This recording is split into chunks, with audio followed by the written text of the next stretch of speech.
ഇന്നത്തെ നമ്മുടെ പുതിയൊരു വീഡിയോയിലേക്ക് എല്ലാവർക്കും സ്വാഗതം. ഇവിടെ രാവിലെ 6:30 ആയിട്ടുള്ളൂ കേട്ടോ. ഇന്ന് ഞങ്ങളുടെ യാത്ര എന്ന് പറഞ്ഞു കഴിഞ്ഞാൽ നല്ലൊരു കാര്യത്തിന് വേണ്ടിയിട്ടാണ്. ഞങ്ങളെ സംബന്ധിച്ചിടത്തോളം നല്ല കാര്യമാണെങ്കിലും ഭാവനെ സംബന്ധിച്ചിടത്തോളം അത്ര നല്ല കാര്യമായിരുന്നില്ല. ഞാൻ പറഞ്ഞിരുന്നല്ലോ എൻ്റെ ബ്രദർ ഞങ്ങളുടെ കൂടെ ഉണ്ടെന്നുള്ളത്.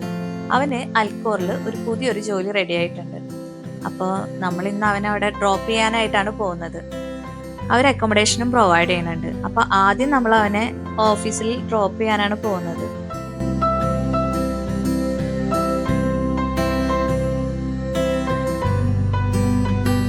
എന്നിട്ട് ഇതേ ഫുഡ് കഴിക്കാൻ വന്നിരിക്കുകയാണ്. ചെന്നൈ ഫാമിലി റെസ്റ്റോറൻറ്റ് എന്ന് പറഞ്ഞൊരു റെസ്റ്റോറൻറ്റിലേക്കാണ് നമ്മൾ ഫുഡ് കഴിക്കാനായിട്ട് വന്നത്.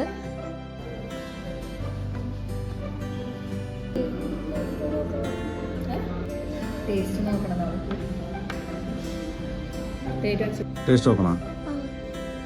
അത് കുടിക്കും, അതിലൊഴിച്ച് ചായ ആദ്യം കുടിക്കും, എന്നിട്ട് ടേസ്റ്റ് നോക്കാൻ തരാം. പണ്ട് ഞങ്ങൾ ഇവിടെ ഖത്തറിൽ റെജിനാന് ജോലി കിട്ടുന്നതിന് മുമ്പ് പാലക്കാട് കുറച്ചു കാലം താമസിച്ചിട്ടുണ്ടായിരുന്നു. അവിടെ നമ്മുടെ വീടിൻ്റെ അടുത്ത് തന്നെയായിട്ട് പല വെറൈറ്റീസ് ഓഫ് ദോശ കിട്ടുന്ന ഒരു സ്പോട്ട് ഉണ്ടായിരുന്നു. ഞാൻ അവിടെ യൂഷ്വലി ചെല്ലുമ്പോൾ ഓർഡർ ചെയ്യാറുള്ളത് പനീർ ദോശയായിരുന്നു ഓർഡർ ചെയ്യാറുള്ളത്.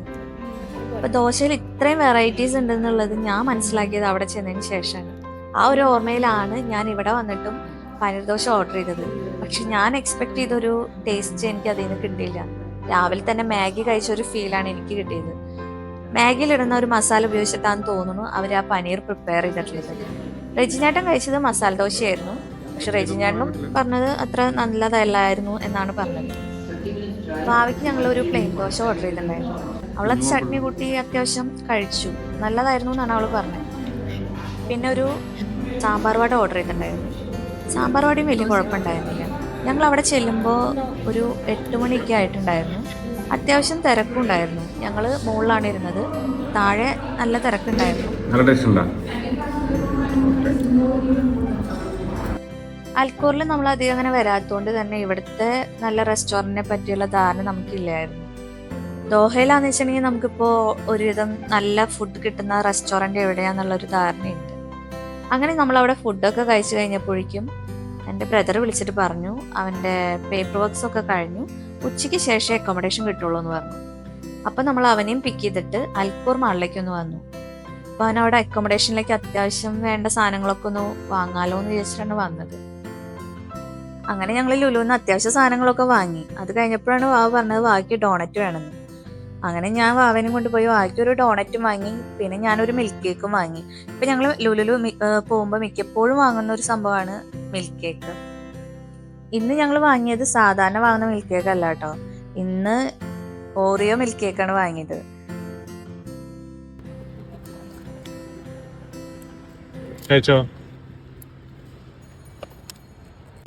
അവിടുന്ന് ഞങ്ങൾ ബില്ലിംഗ് ഒക്കെ കഴിഞ്ഞ് നേരെ പോയത് ഫുഡ് കോർട്ടിലേക്കാണ് കേട്ടോ. അവിടെ നിന്ന് കഴിക്കാന്ന് വിചാരിച്ചു. അവിടെ ചെന്ന പാടെ തന്നെ വാവ ഡോണറ്റ് ഓപ്പൺ ചെയ്ത് കഴിക്കാൻ സ്റ്റാർട്ട് ചെയ്തു. പിന്നീട് ഞങ്ങൾക്കൊക്കെ ഷെയർ ചെയ്തു കേട്ടോ. അത് കഴിഞ്ഞിട്ട് ഞാൻ മിൽക്ക് കേക്ക് ബോക്സ് ഓപ്പൺ ചെയ്ത വഴിക്ക് തന്നെ ഓറിയോ ആളെടുത്ത് കഴിക്കലാക്കി. ഇത് നമ്മൾ സാധാരണ വാങ്ങുന്ന കേക്കിന്റെ ടേസ്റ്റ് അല്ലെങ്കിലും ഇതിന് ഒരു വേറൊരു ടേസ്റ്റ് ആയിരുന്നു. കുട്ടികളുടെ കിൻഡർ ജോയിലൊക്കെ ഒരു ടേസ്റ്റ് ഉണ്ടായിരുന്നു. പിന്നെ ഉച്ചയ്ക്ക് ശേഷമാണ് അവൻ അവിടെ അക്കോമഡേഷൻ റെഡി ആവുള്ളൂ എന്ന് പറഞ്ഞിട്ടുണ്ടായിരുന്നു. അപ്പൊ ഇനിയും കുറെ ടൈം ഉണ്ട് ഉച്ചയാവാനായിട്ട്. ആക്ച്വലി മിഠായില്ലേ, ഇത് നമ്മൾ ഇവര് കഴിക്കില്ലേ എന്നാ കിൻഡർ ജോയ് ഇല്ലേ, അതിന്റെ ഉള്ളിലത്തെ സംഭവം.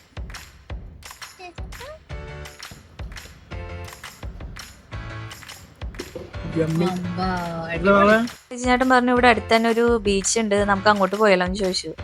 അപ്പൊ ഞങ്ങളെല്ലാവരും ഓക്കെ പറഞ്ഞ് ഞങ്ങൾ അങ്ങോട്ടേക്ക് പോയി. അവിടെ അത്യാവശ്യം തണുപ്പുണ്ടായിരുന്നു കേട്ടോ. ഇപ്പൊ ഇവിടെ ക്ലൈമറ്റ് ഒക്കെ ഒന്ന് മാറി തണുപ്പായിട്ടുണ്ട്. വെയിലുണ്ടെങ്കിലും ആ വെയിലിന് അത്ര ചൂടുണ്ടായിരുന്നില്ല. സ്ലൈഡിന് ഉരുകി വരാൻ പോവാണ്.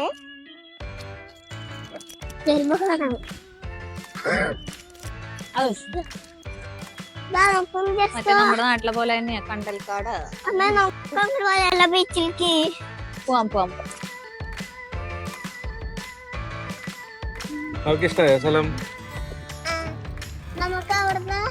നമ്മൾക്ക് അവിടെ ഇങ്ങനെ റൗണ്ട് ചെയ്ത് പോയാലാ നടന്നിട്ട്. റൗണ്ട് ചെയ്യാൻ കുറെ നടക്കാനുണ്ടാവും. കുറച്ച് നേരം കുറച്ച് നേരം നോക്കിക്കൊണ്ടിരുന്ന് റിലാക്സ് ചെയ്തിട്ട് നമുക്ക് പോവാം. ഓക്കെ, അതൊക്കെ ഇഷ്ടമായ സ്ഥലം? നല്ല വെള്ളല്ലേ? എന്തായിരുന്നു സാധനം നീന്താ അറിയോ? നീന്താ അറിയോ? സ്വിമ്മിങ് അറിയോ? എപ്പോഴാ നീ പഠിച്ച സ്വിമ്മിങ്? ഇവിടെ പക്ഷെ ബാബയ്ക്ക് നിക്കാനുള്ള വെള്ളമുള്ളൂ.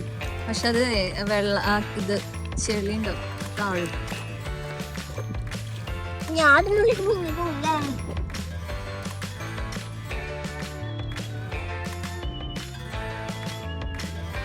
ബാക്കി പോമ്മ, ഇങ്ങനെ പോ, ഇങ്ങനെ പോ, കേറിയിരിക്ക്. ഇവിടെ എന്താ ഉണ്ടായെന്ന് പറഞ്ഞോട്ടെ. അതെ, ഞാനിങ്ങനെ കയറി പോയിട്ട് ഞാനിങ്ങനെ കേറിയപ്പോ ഞാൻ അറിയാതെ ഇങ്ങനെ എത്തി. അപ്പൊ ഞാനിങ്ങനെ അച്ഛനോട്ട് വെച്ചപ്പോളേ അച്ഛൻ്റെ പറഞ്ഞ പോലെ ചവിട്ട അങ്ങനെ എത്തില്ലാന്ന് എന്റെ അമ്മ പറഞ്ഞപ്പോ അങ്ങനെ ഒരു കാലെത്തി. അപ്പൊ ഞാൻ ഇവിടെ പിടിക്കാൻ പറഞ്ഞു കാലെത്തിട്ട്. അപ്പൊ അവിടെ ഞാൻ കാല് പിടിച്ചപ്പോ ഞാനിങ്ങനെ പോലിക്കാൻ ഇവിടെ എത്തി. അങ്ങനെ രക്ഷപ്പെട്ടു ഞങ്ങള്.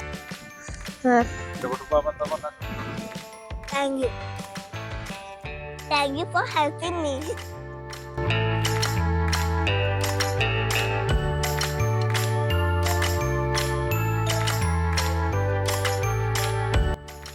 അത് കഴിഞ്ഞ് ഞങ്ങൾ എൻ്റെ അനിയനെ അക്കോമഡേഷനിലാക്കിയിട്ട് അൽക്കൂർ മാളിലേക്ക് തന്നെ വീണ്ടും പോയി ഫുഡ് കഴിക്കാനായിട്ട്. എനിക്ക് വലിയ വിശപ്പൊന്നും ഉണ്ടായിരുന്നില്ല, അതുകൊണ്ട് ഞാനൊരു കുത്തു പൊറോട്ടയാണ് ഓർഡർ ചെയ്ത് കഴിച്ചത്.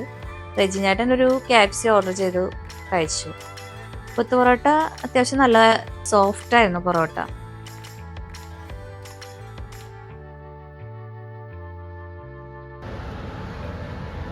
നല്ല സോഫ്റ്റ്. അത് കഴിഞ്ഞ് ഞങ്ങൾ നേരെ പോയത് പർപ്പിൾ ഐലാൻഡിലേക്കായിരുന്നു. ഐലാൻഡ് എന്ന് പറയുന്നത് നല്ല പച്ചപ്പും ഹരിതാഭയൊക്കെ നിറഞ്ഞിട്ടുള്ള ഒരു മനോഹരമായിട്ടുള്ളൊരു സ്ഥലമായിരുന്നു. ഞങ്ങൾ അവിടെ കുറച്ചു നേരം കാറിൽ തന്നെ വെയിറ്റ് ചെയ്തു. പുറത്ത് നല്ല വെയിലായിരുന്നു. അപ്പോഴാണ് ഒരു 3 വണ്ടി കണ്ടത്. ഞങ്ങൾ ഇതുവരെ കണ്ടിട്ടില്ല, ആദ്യമായിട്ടാണ് ഇങ്ങനത്തെ ഒരു വണ്ടി കാണുന്നത്. 3 ചക്രേ ഉണ്ടായിരുന്നുള്ളൂ. ഇതിനെ ഓട്ടോന്ന് വിളിക്കണോ കാർന്ന് വിളിക്കണോ എന്ന് അറിയില്ല. പർപ്പിൾ ഐലൻഡിന് ഈ പേര് വരാൻ കാരണം പണ്ട് ഇവിടെ പർപ്പിൾ കളറിലുള്ള ഷെല്ലുകൾ കാണപ്പെട്ടിരുന്നു എന്നാണ് പറയപ്പെടുന്നത്. പണ്ട് പെട്രോളിയത്തിന് മുമ്പ് ഇവിടെ ഉണ്ടായിരുന്ന ആളുകൾ ഈ പർപ്പിൾ ഷെല്ല് ഉപയോഗിച്ചുകൊണ്ട് പർപ്പിൾ ഡൈ നിർമ്മിച്ചിരുന്നു. അവരുടെ പ്രധാനമായിട്ടുള്ള ഒരു വരുമാന മാർഗമായിരുന്നു ഈ പർപ്പിൾ ഡൈ. ഇത് ഭയങ്കര കോസ്റ്റ്ലി ആയിരുന്നു എന്നാണ് കേട്ടത്. ഈ പർപ്പിൾ ഐലൻഡിന് ചുറ്റും മാംഗ്രൂവ് വനങ്ങളാണ്. അത് സുനാമി അങ്ങനെയുള്ള കടൽക്ഷോഭങ്ങളിൽ നിന്ന് ഒരു പരിധി വരെ ചെറുക്കുന്നതിന് സഹായിക്കും. അവിടെ ഒരു മലയാളി ഫാമിലി മീൻ പിടിക്കുന്നുണ്ടായിരുന്നു വെള്ളത്തിൽ. അപ്പോൾ ബാക്കി അതൊക്കെ കണ്ടപ്പോൾ അങ്ങോട്ട് ഇറങ്ങണം എന്ന് പറഞ്ഞിട്ട് റെജിനാടിനും വായും കൂടിയിട്ട് അങ്ങോട്ടേക്ക് ഒന്ന് ഇറങ്ങി. അവിടെ കുഞ്ഞു കുഞ്ഞി കുറേ ഫിഷുകൾ കണ്ടു കേട്ടോ. പിന്നെ പല തരത്തിലുള്ള ക്രാബുകൾ ഉണ്ടായിരുന്നു.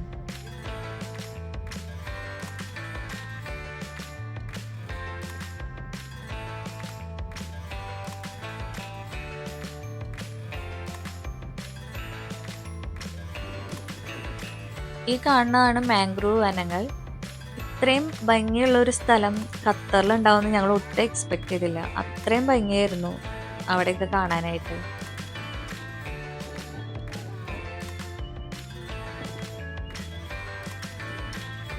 ഈ കാണുന്നത് ഒരു ചെറിയൊരു ഹിൽ ഏരിയ ആണ്.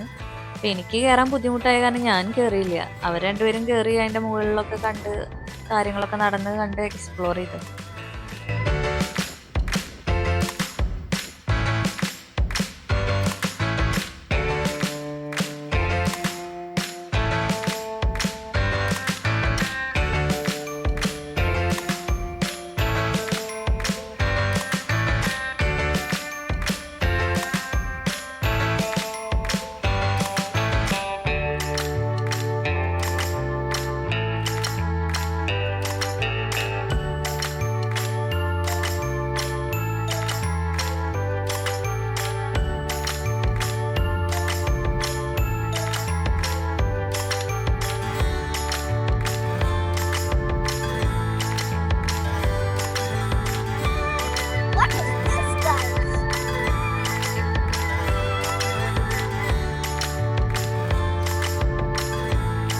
it scary?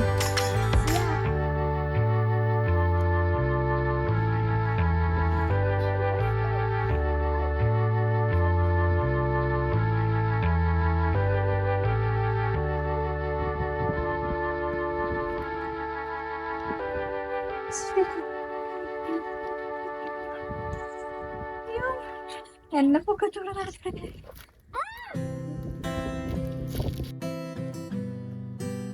ഇവിടെ ഇപ്പൊ തണുപ്പ് സ്റ്റാർട്ട് ചെയ്തുകൊണ്ട് ഒരു 4-4:30 ആകുമ്പോഴേക്കും സൺസെറ്റ് ആവും. അപ്പൊ എന്തായാലും നമുക്ക് അതും കൂടി കണ്ടിട്ട് പോവാന്ന് പറഞ്ഞിട്ട് ഞാൻ അവിടെ ഇരുന്നു കേട്ടോ. കാരണം രാവിലെ തൊട്ട് കണ്ടിന്യൂസ് യാത്രയല്ലായിരുന്നേ. ഞാൻ നല്ലപോലെ ടയേർഡായിരുന്നു.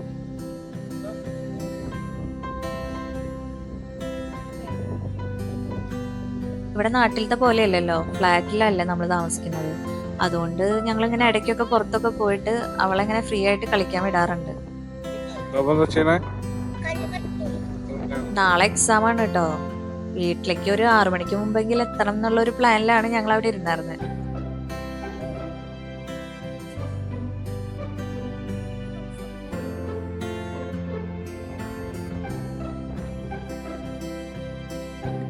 പിന്നെ സണ്ണിന് കാച്ചു കൊടുക്കണ്ടേ?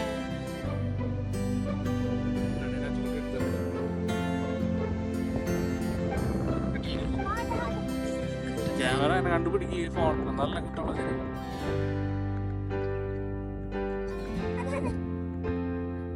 ഒക്കെ വീടെടുത്ത് മതിയാ. കുറച്ചേരം പിടിക്കും.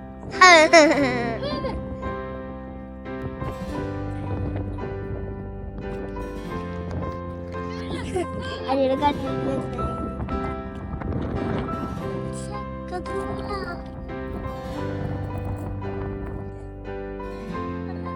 Do you like it? Yeah. What is that? Shell. Is a shell? Yeah.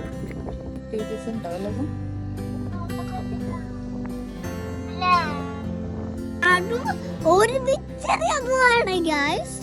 Ready 1 2 3 go. Like and subscribe, okay?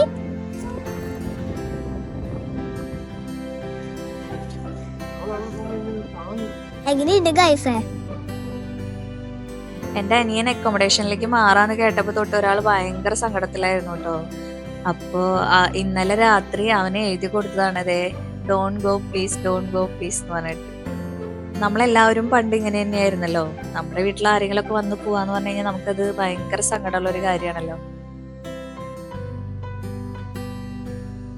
ഇവിടെ അങ്ങനെ കളിച്ചു നടന്നപ്പോ അവൾക്ക് അങ്ങനെ മാമനെ കാണണമെന്നൊന്നും ഉണ്ടായിരുന്നില്ല. വീട്ടിൽ തിരിച്ചെത്തിയതിന് ശേഷമാണ് അവള് മാമനെ മിസ് ചെയ്യണമെന്ന് പറഞ്ഞിട്ട് ഭയങ്കര കരച്ചിലായിരുന്നു. അങ്ങനെ നമ്മുടെ വീഡിയോ ഇവിടെ അവസാനിപ്പിക്കുകയാണ് കേട്ടോ. വീണ്ടും പുതിയൊരു വീഡിയോ ആയിട്ട് ഉടൻ തന്നെ കാണാമെന്ന് പ്രതീക്ഷിക്കുന്നു.